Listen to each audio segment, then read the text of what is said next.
Greetings builders, Daniel here and welcome back to another video. As you guys know, a few days ago we had the official launch of Torchlight Infinite. During the last year and many betas, they learned with their mistakes and heard the opinions of you guys to come up with this improved result. On today's video I'm going to complete the campaign and review what changed and how much better and satisfying the game is for new players right now. If by any means you haven't tried Torchlight Infinite yet, please download it using the link in the description to support the channel. There you can also find links for my previous reviews if you want to learn more about this amazing game.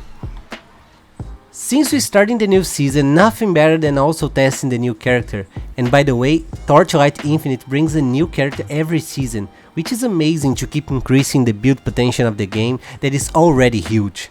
The newest character is Bing, and what makes him unique is the way he fires projectiles. You see, Bing is meant as a range hero, just like the ranger on PoE, but Bing's passive causes his projectiles to land on the floor and explode in many secondary projectiles. This is awesome because you don't need to spend support slot with multiple projectiles, which already gives you a lot of extra power, and you can also fire projectiles to explode below bosses for an amazing shotgun effect. I must say that Bing is incredibly strong and fun to play with. Not much after the tutorial I started noticing the great quality of life changes this new season got. For instance, the game understands the skill you're using and you're only going to drop weapons that can use that skill. This is great for us to be able to upgrade our gear with drops during the campaign. Another great feature was the introduction of the Void Rifts. There are fighting challenges that grant nice rewards. You wouldn't want to miss them while leveling your character. When it was time for me to get my first hero trait, I found another surprise. Now we have the Hero Forge, where in order to unlock our hero traits we need to kill bosses. It's not as long as the labyrinth on PoE, but not as simple as just clicking a button as it was before. It was a pleasant surprise for me, bringing the right amount of challenge and rewarding the players for it. I say that because this challenge not only unlock your hero traits, but also grant many extra talent points. The new season is called the Cube of Rapacity and brings a very unique mechanic where you accumulate a special currency and tries your luck with the cube after killing the boss at the end of each map.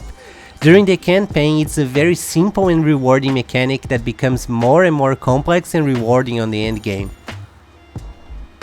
Speaking of season mechanics, yet another great improvement is that now we have access to those right at the start of the campaign. On previous seasons, they are only available after you reach around level 30. I decided to build my Bing with his starter skill, the Lightning Shot.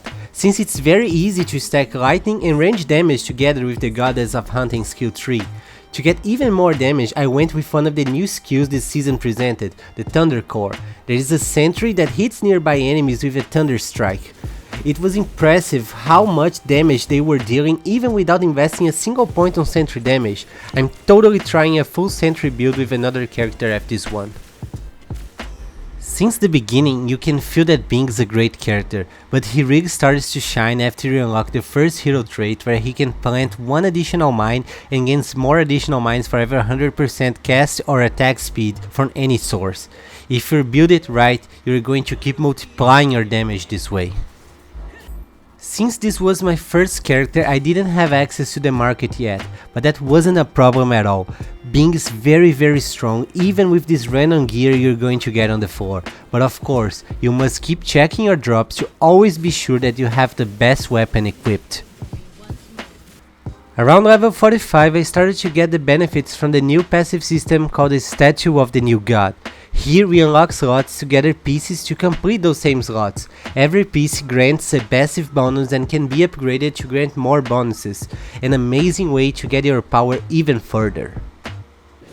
Using this very powerful character and with a season mechanic as rewarding as the Cube of Rapacity, completing the campaign was a piece of cake. Even big campaign bosses weren't able to kill me because I had too much damage, and as a ranged character I was able to dodge all of their attacks. I'm very pleased with what they did to the game and how much better and beginner friendly it is right now. The devs from Torchlight Infinite are determined to make this one of the greatest action RPGs on the market, and they are definitely in the right direction with those improvements and many new contents they are bringing every 3 months. Now that I finished the campaign, it's time to embrace the endgame and everything the new season has to offer. And of course, time to seriously build my character to tackle the hardest content and kill the biggest bosses. Also, it's when I'll be able to start enjoying the new craft system that all the players are already saying that is the best improvement of all. Please tell me in the comments if you guys would like to see a video with a complete guide for my Bing build and watch some of that endgame content. Don't forget to download Torchlight Infinite using the link from the video description to support the channel and help me bring more and more content. I wish you guys all the best and don't forget to keep building.